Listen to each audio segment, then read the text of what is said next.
Hi everyone, it's Andrew from RunSensible. In this video, I'll explain everything you need to know about managing timesheets with ease. Don't forget to subscribe to our YouTube channel and click the bell icon to be notified of all new content. Let's begin. In RunSensible, timesheets are essential for accurately tracking the time spent on various tasks and matters, ensuring precise billing and effective time management. To create a new timesheet, start by clicking on the Timesheet button located in the menu on the left side of your screen.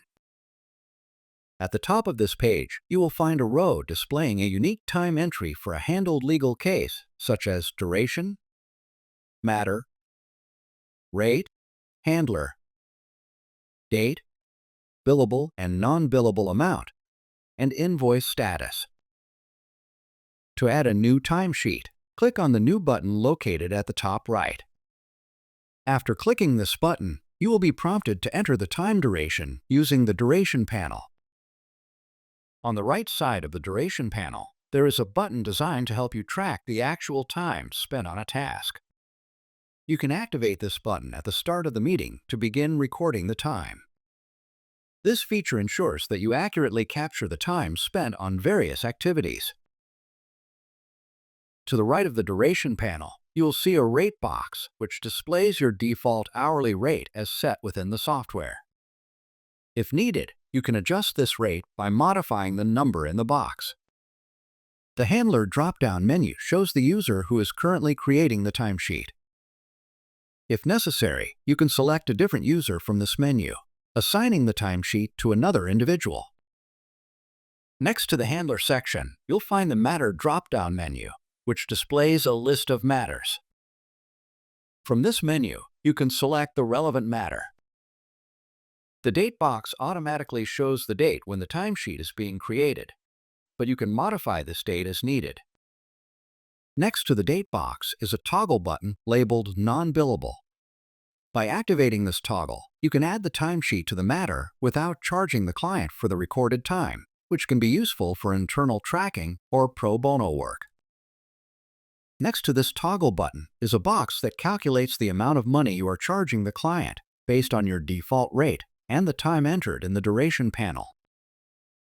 If additional context or details are necessary, you can enter them in the description box.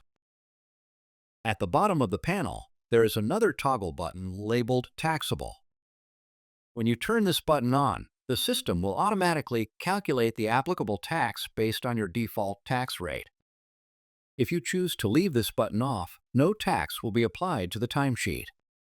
Finally, at the very bottom, there is a Permissions section that allows you to restrict access to this timesheet, ensuring that only authorized users can view it.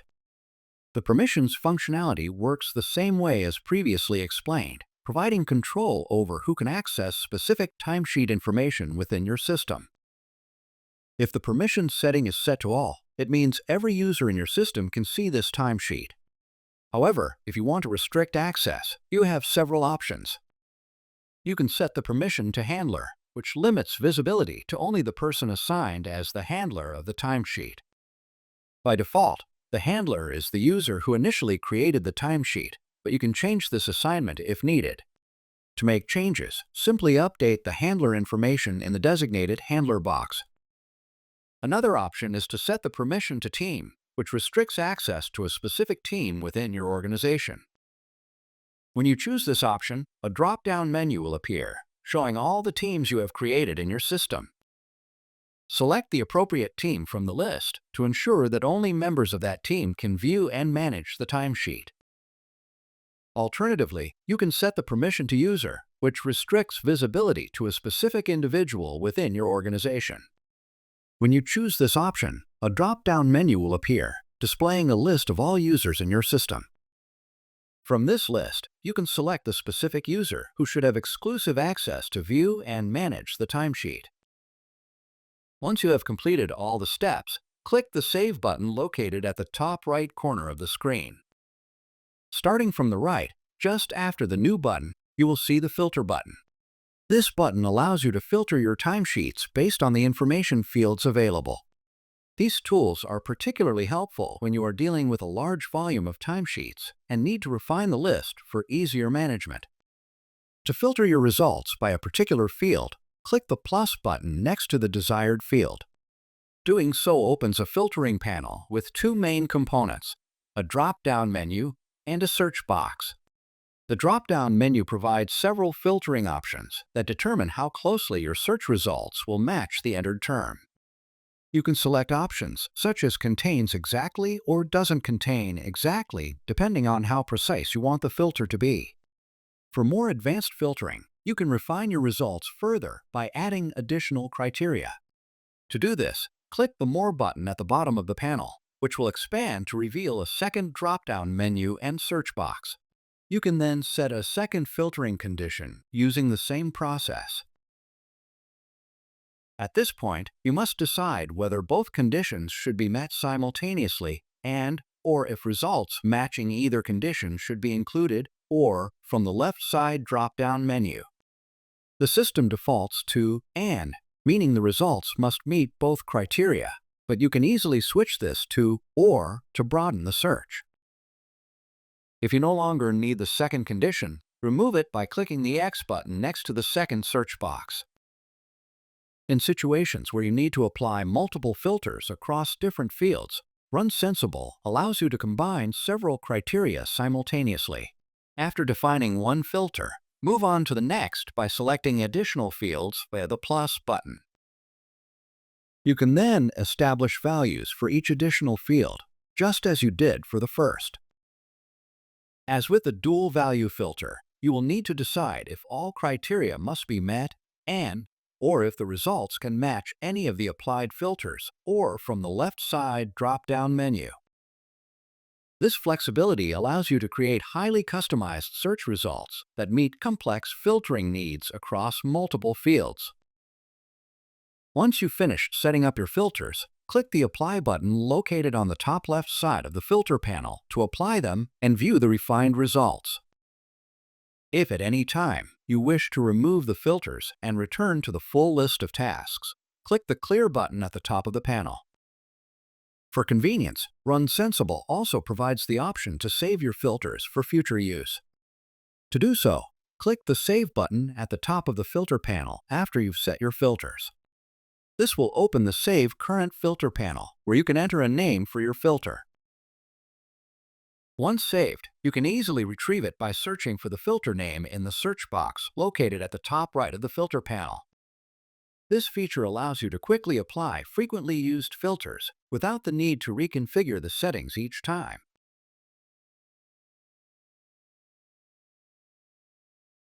Next to each timesheet, there is an Edit button that allows you to modify the related information.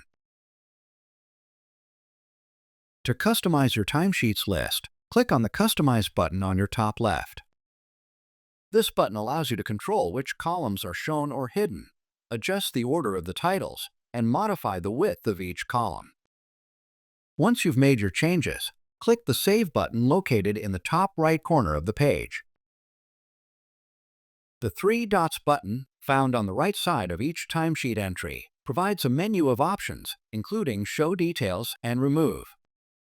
You can access the full details of the timesheet by choosing Show Details, allowing for in-depth viewing and editing the information. Next to the Information tab, there is Timelines tab, provides a chronological log of all interactions and changes associated with the timesheet. The Timeline Filters panel provides an efficient way to refine and view specific entries within the timesheet timeline.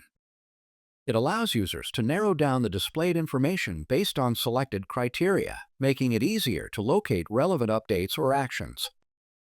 The User Filter drop-down menu enables filtering of timeline entries by a specific user.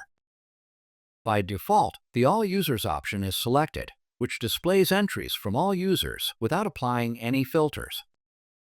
Similarly, the Type Filter drop-down allows users to filter entries based on their type, such as edits, updates, or other logged activities. The default option, All Types, displays all entries regardless of their type. Once the desired filters are selected, users can click the Apply button to view the refined timeline. To reset the filters back to the default settings, the Clear button can be used. Alternatively, if users decide not to apply any changes, they can click the Cancel button to exit the filter panel without making modifications.